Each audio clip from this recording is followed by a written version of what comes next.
cutest thing I've ever seen. Gonna get a pumpkin.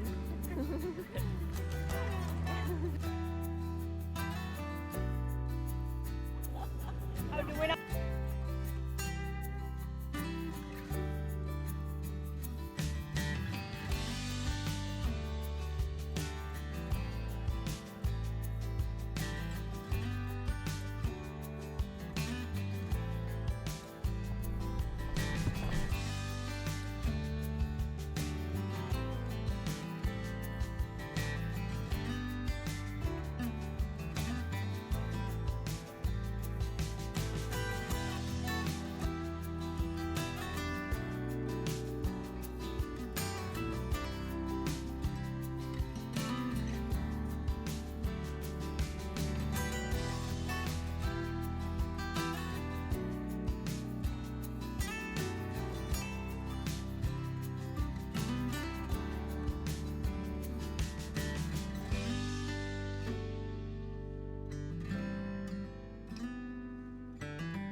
Oh, she won. That's right.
Sun's out.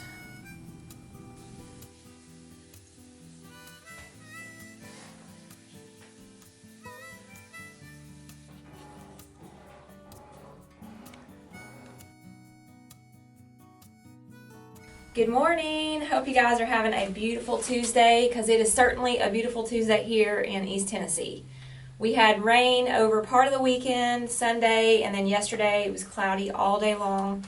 And today the sun's come out and it's beautiful. I told you guys about maybe a month ago or so that I was going to do an updated video on my greenhouse after having it around a year, kind of what I love about it, anything I would change, tips that I could give out to people who are looking into building a greenhouse maybe similar to this, or just wanting ideas in general. So I'm going to just start off just telling you guys a little bit about my greenhouse. I have videos also about a year ago, if you look on my vlogs, when we started building this greenhouse, kind of the process and going through it. So if you guys want to look back on real detailed stuff, you can go back and watch some of those videos. But I'll kind of run through real quickly and tell you guys a little bit about this greenhouse. Alright, so I live in Zone 7A here in East Tennessee, right beside the Smoky Mountains. I could about throw a rock and hit them. and it is beautiful here. I have a beautiful view that I'm grateful for. I love it. So we decided to build this greenhouse actually a couple years ago, and things that happened just really made me change my mind.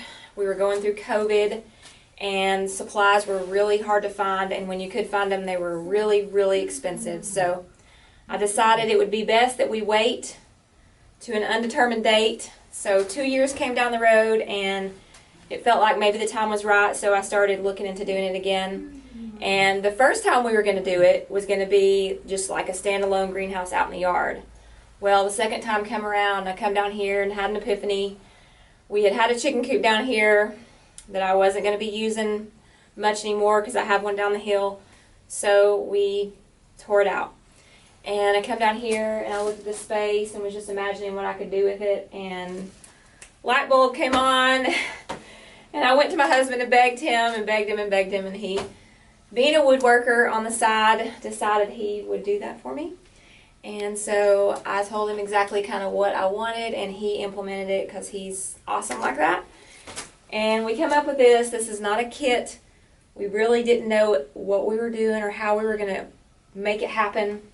So we just did a bunch of research, and he used his woodworking skills, and I ordered this glass, and I'll tell you guys about that in a little bit, and we put it together.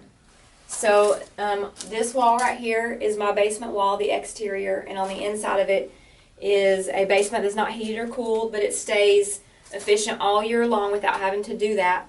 It's in the coldest part of winter here, 55, and then in the hottest part of the summer, it's 75. So it's very efficient, and I do believe that that bleeds off into here and keeps this a nice efficient area as well. Now, I do heat this greenhouse with a pellet stove in the wintertime because I want to be able to use this greenhouse year-round for any type of plants, which I use succulents and carnivorous plants a lot, and they require heat. They like temperatures 60 and above. So I'll tell you guys a little bit about my pellet stove. So I researched heat, and I wanted to do the most efficient heat I could do cost-wise and warmth-wise. And after calculating all this stuff, I come up with a pellet stove. And it has really done us a lot of good. Now, I will tell you, I could have put electric heat in here and it would have been easier to deal with because just touch of a button or the thermostat and it would have done its magic. So this pellet stove, I'll show you. With this pellet stove, you have to come down and turn it on at night. Now, it is easy, the one I have. It's just the touch of a button to turn it on. It's got a hopper. We keep pellets inside of it. Now, to keep it running on the least amount of pellets, I try not to turn it on until the temperature gets to the point where I absolutely have to, and that could be 9 o'clock at night. So I have to walk down here and turn it on, but I love being in my greenhouse, so that's not a problem. And then in the morning, I want to turn it off because I use the sun to heat this greenhouse, and you don't want it 400 degrees in here. So I have to come down here, depending on the day and the temperatures outside, and basically really depending on the sunlight, because I can keep it as warm as I want in here if the sun's out. So I come down here, maybe say example 9 o'clock in the morning, and have to turn it off. So you have to be here a couple times a day to do that. You've got to refill pellets. You've got to, buy pellets, have somewhere to store them. So there are those things involved in having a pellet stove. But I spent probably a little over $300 last year on pellets. That was about 1 pallet worth. Now you can also buy them at the end of the season, we found out last year, for cheaper. And we will be doing that this year. For that cost, I think it is super worth it. Electric heat would have been a lot more, and this is just kind of what we wanted to do. Now, I've often thought about putting a backup heat source in here that would allow for me to be out of town and do things like that and not rely on someone coming over here to run my stove. Now, speaking of heat, this greenhouse will heat this space even in the dead of winter. As long as the sun's up, that's all you need. It can get as hot as you want in here. Now I have a vent fan in here, and I'll show you guys the vent fan. This vent fan is an absolute must. Could not live without the vent fan in here.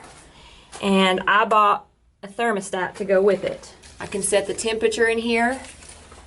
And for most parts of the year, this greenhouse can be set to whatever temperature I want it to be at, except for in the summer, and I'll explain that. Wintertime, I have this greenhouse set to 82. So as soon as this greenhouse reaches 82, so when the sun comes up, like it's early right now, so I had to come down here before the vent fan came on to do this video because I didn't want it to be loud. So I can set this greenhouse to pretty much any temperature except for the summer. So right now I have the thermostat set to 82. And as soon as it reaches 82 in here, which is going to be pretty quickly because the sun's coming up, vent fan's going to come on. It's going to pull that cool air out of this window, and it's going to keep this place at 82 or whatever temperature I want it to be at, barring it's not any warmer than that outside. So if it's 52 outside right now, I can keep this greenhouse around 52 with this vent fan. But of course, I keep it warmer during the day. I like it to be nice and tropically in here in the wintertime and fall. Just, it's a great space to come and be able to utilize this heat. And then it also retains heat for a while at the end of the day if I keep it warm. So I do that. Now, in the summertime, with the vent fan and the window, and I have a window in my door, in the hottest part of the summer, it's in the 90s in here, generally about what it is outside. Might be a little warmer underneath this glass right here. But I have the best of both worlds because I have a covered part on this side, right up next to my basement wall, that I put plants that like shade. I have house plants in here. They stay all year round. Shade plants, low light plants, partial sun, plants that like morning sun, all that I keep over here. And then I have an intermediate zone in the middle. And then of course my sun-loving plants over here. Now I will tell you there, when you have a greenhouse, especially that has different like areas like this, it's like different zones in here as far as climates go. So some plants might like this spot under here that's a little more shaded. Some might like it directly over here in the sun. Some like the morning sun, so I'll put them on a lower shelf. So you get to learn your plants. And I raise all kinds of plants in here from all kinds of diverse climates, and they all coexist all year round. I don't take anything out of here. I keep stuff in my greenhouse year round. I've not lost anything from, you know, sun being too harsh or anything like that. So I just kind of control the environment in here and watch my plants closely. I can read them when they're not happy. I move them somewhere else pretty quickly, and I just find that key spot. But during different seasons, you may be moving around a little bit just because things change ever so slightly just based on light levels and things like that. So I'm going to show you guys kind of how we built this greenhouse. And then if you want to go even into more detail, go back and watch some of the older videos.